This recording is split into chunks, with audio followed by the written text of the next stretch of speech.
বাড়ির বউ করে আনার জন্য মেয়েদের হতে লাগবে গুণে লক্ষ্মী, রূপে সরস্বতী। রূপটা তো বিচার করা যায় যখন দেখতে যাওয়া হয়, যখন মেয়ে পছন্দ করা হয় তখনই রূপ বিচার করা হয়। আর গুণ, গুণ কিভাবে বিচার করবেন?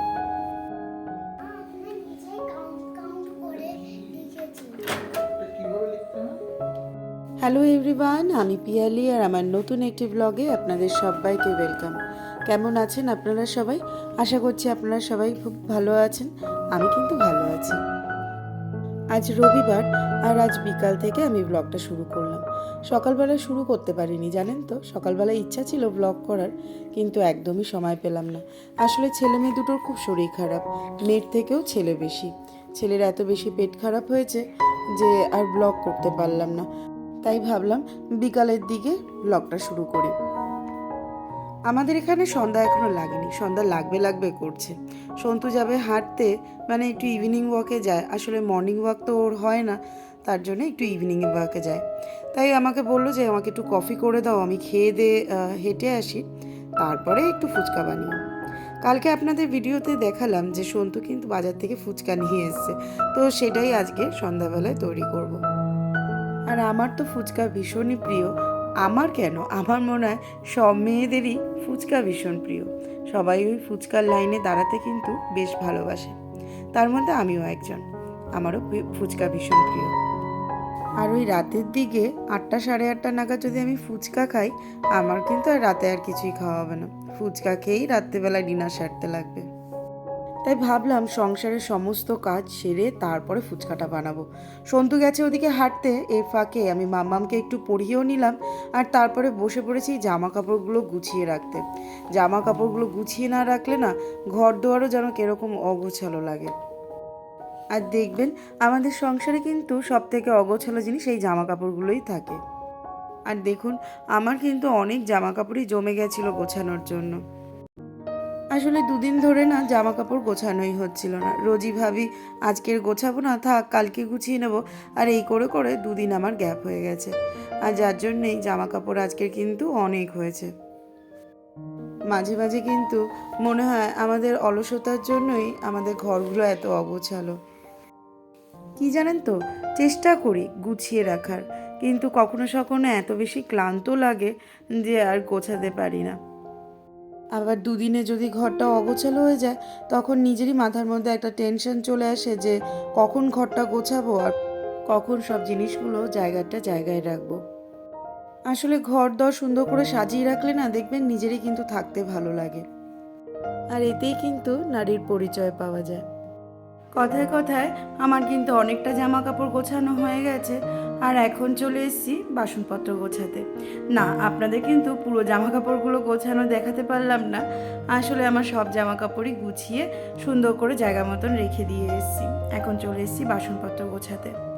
ছোটোর থেকেই জানেন তো আমার ঘর গোছাতে ভীষণ ভালো লাগতো। মানে আমি যেই জায়গায় থাকি সেই জায়গাটা যদি একটু টিপটপ আর সুন্দর করে গোছানো না থাকে, সেই জায়গায় আমার থাকতে ইচ্ছা করে না। এই স্বভাবটা আমার ছোটো থেকেই ছিল। বিয়ের পরেও আমি তাই করতাম। বিয়ের পরে আমি যখন শ্বশুরবাড়িতে থাকতাম, তখন আমার জায়গাটা আমি সুন্দর করে গুছিয়ে সাজিয়ে রাখতাম। আর তারপরে যখন আমি আমেদাবাদে চলে যাই, তখনও কিন্তু আমার ঘরটা আমি সুন্দর করে গুছিয়ে টিপটপ করে রাখতাম। আর তখন যেহেতু আমার বাচ্চা কাচ্চা ছিল না, মানে ছেলে মেয়ে কেউই ছিল না, তখন গোছাতেও সুবিধা লাগতো আর ঘরটাও আমার বেশ পরিষ্কার লাগতো। এখন জানেন তো, ঠিক তার উল্টোটা হয়। এখন তো আমার একটা মেয়ে একটা ছেলে, আর দুজনেই যেহেতু খুব ছোট, ঘর গোছানো ব্যাপারটাই এখন আর থাকে না। ঘর কিন্তু আমি আগের মতনই গুছিয়ে রাখার চেষ্টা করি, কিন্তু ওই ঘর গোছানো ব্যাপারটা মাত্র 1 ঘন্টার জন্যই থাকে। 1 ঘন্টা পরে দেখবেন আমার ঘরটা আবার অগোছালো করে দিয়েছে। তাই মাঝে মাঝে না ঘর আর গোছাতে ইচ্ছা করে না, বলতে পারেন রাগ করেই গোছাতে ইচ্ছা করে না। যতবার গোছাই ততবার যদি কেউ ঘরটাকে মানে ঘেঁটে দেয়, নষ্ট করে দেয়, তখন আর ভালো লাগে গোছাতে বলুন? আমার তো একদম ভালো লাগে না। আর ঘর এখন কি গোছাবো জানেন, অর্ধেক ঘর তো খেলনায় ভর্তি। কোনো জায়গায় সাইকেল রাখা, কোনো জায়গায় প্যারামুলেটর রাখা, মানে বাচ্চাদের যাবতীয় জিনিসপত্র ওই ঘরটার মধ্যেই রাখা। যার জন্য কোথায় আর গুছিয়ে রাখবো, ওই নিয়েই ওরা খেলা করে, আবার ওই নিয়ে আমি গুছিয়ে রাখি আবার নষ্ট করে ফেলে। এই চলে সকাল থেকে রাত অবধি। যাই হোক, চলুন আমার কিন্তু ফুচকা খাওয়ার প্রিপারেশন শুরু হয়ে গেছে, শুরু করে দিয়েছি আলু মাখা। আর এই আলু মাখাটাই কিন্তু আমার সব থেকে বেশি ভালো লাগে, না টক জলটাও ভালো লাগে। ফুচকার কোনটা বাদ দেবো বলুন তো, ফুচকাটাই ভালো লাগে। ভেবে রেখেছি জানেন, কলকাতা পাড়ি দিয়েই সবার প্রথমে ফুচকার লাইনে দাঁড়াবো। আপনাদেরকে বলতে বলতে মনে হচ্ছে এখনই লাইনে গিয়ে দাঁড়িয়ে পড়ি। আমি না জানেন তো সত্যি ভাবতেই পারিনি যে সন্তু আমার জন্য ফুচকা নিয়ে আসবে। আসলে ও তো আমায় কোনোদিনও ফুচকা খেতে দেয় না, আর আমি রাস্তায় দাঁড়িয়ে ফুচকা খাই সেটাও আবার পছন্দ করে না। আমি যখনই ওকে বলি আমাকে একটু ফুচকা খাওয়াবে, তখনই বলে না তোমার আজকের এই প্রবলেম ওই প্রবলেম করে কাটিয়ে দেয়। ফুচকা আর আমায় খেতে দেয় না। আসলে ফুচকা খেলে আমার একটু গ্যাস অম্বলের প্রবলেম হয়ে যায়, ওর জন্য আমাকে ফুচকাটা খেতে দেয় না। আর এই ফুচকা খাওয়া নিয়ে সন্তুর কাছে কিন্তু আমি প্রচুর বকা খেয়েছি। শুধু সন্তুর কাছে কেন বলবো, হ্যাঁ বিয়ের পরে সন্তুর কাছে, বিয়ের আগে বাবার কাছে। বিয়ের আগে বলতে পারেন আমি ডেইলি বেসিসে কিন্তু ফুচকা খেতাম, স্কুল থেকে যখন ফিরতাম কিংবা কলেজ থেকে কিংবা অফিস থেকে। যখনই বাড়িতে ফিরতাম তখনই বাড়ির দুটো গলি আগেই ঠিক একজন ফুচকা কাকু বসতো, আর সেই ফুচকা কাকু কিন্তু আমার বাধা ধরা দোকানদার ছিল। আর যখনই আমি দাঁড়িয়ে দাঁড়িয়ে ফুচকা খেতাম তখনই পাড়ার কেউ না কেউ আমাকে ঠিকই দেখতে পেত আর বাবার কাছে গিয়ে নালিশ করতো। বাবা আমাকে খুব বকাবকি করতো যে ডেইলি কেন তুমি ফুচকা খাবে, একদিন দুদিন কিংবা কিছুদিন গ্যাপ দিয়ে খাও। কিন্তু আমার তো ফুচকা না খেলে মনে হতো পেটের ভাত হজমই হতো না। আমি এখানে ফুচকা রেডি করছি আর ওইদিকে কিন্তু চেয়ার টেবিলে বসে পড়েছেন আমার বরমশাই আর আমার মেয়ে, দুজনে মিলে ফুচকা খাবে বলে বসে পড়েছে। চলো হয়ে গেছে আমার আলু মাখা টক জল রেডি করা, লাস্টে একটুখানি গন্ধরাজ লেবু দিয়ে দিলাম। এইটুকুনি পড়েছিল জানেন, শনিবার দিনকে সন্তু যখন মাছ আনতে গেছিলো তখন একটা গন্ধরাজ লেবু নিয়ে এসেছিল, তো পুরোটা খাওয়া হয়ে গেছিলো, তো একটুখানি পড়েছিল ওইটাই একটু চিপড়ে দিয়ে দিলাম। কলকাতার ফুচকা আর হচ্ছে কলকাতার বিরিয়ানি, এই দুটো জিনিসের স্বাদই যেন অন্যরকম। আমি এত দিন ধরে যত জায়গায় ঘুরেছি, যত জায়গায় যাওয়া হয়েছে আমার, মানে ভারতবর্ষের মধ্যেই আমি অনেক জায়গায় ঘুরেছি, অনেক জায়গায় গেছি। আমি সব জায়গায় গিয়ে জানেন তো সবার আগে প্রথমে ফুচকা ট্রাই করি। সব জায়গায় ফুচকা খেয়ে বুঝতে পারলাম না আমাদের কলকাতার মতন ফুচকার স্বাদ কোথাও নেই। ব্যাস ফুচকা সাজিয়ে নিয়ে কিন্তু বসে পড়েছি, এবার টপার টপ মুখে দেব, আর অপেক্ষা করা যাচ্ছে না। ওদিকে দেখুন মাম্মামও কিন্তু বসে পড়েছে, না মাম্মামকে কিন্তু আমাদের আলু কিংবা টক জল কোনোটাই দেবো না।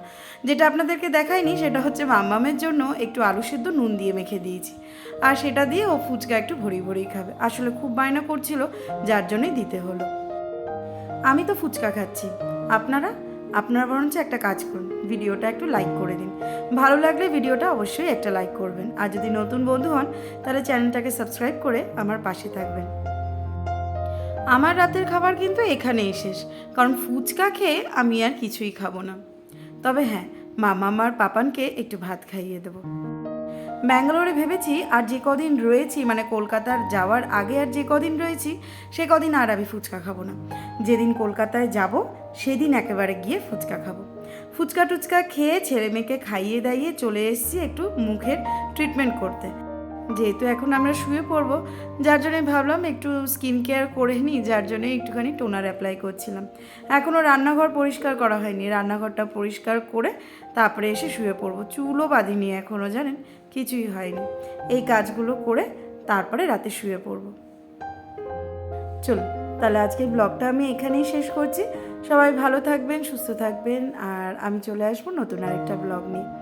কালকের জন্য বরমশাইয়ের জন্য একটু মেথির জল ভিজিয়ে রাখলাম, ব্যাস রান্নাঘর পরিষ্কার করে এবার চলে যাচ্ছি শুতে। চলুন তাহলে, গুড নাইট, দেখা হবে খুব শীঘ্রই নতুন আরেকটা ব্লগে।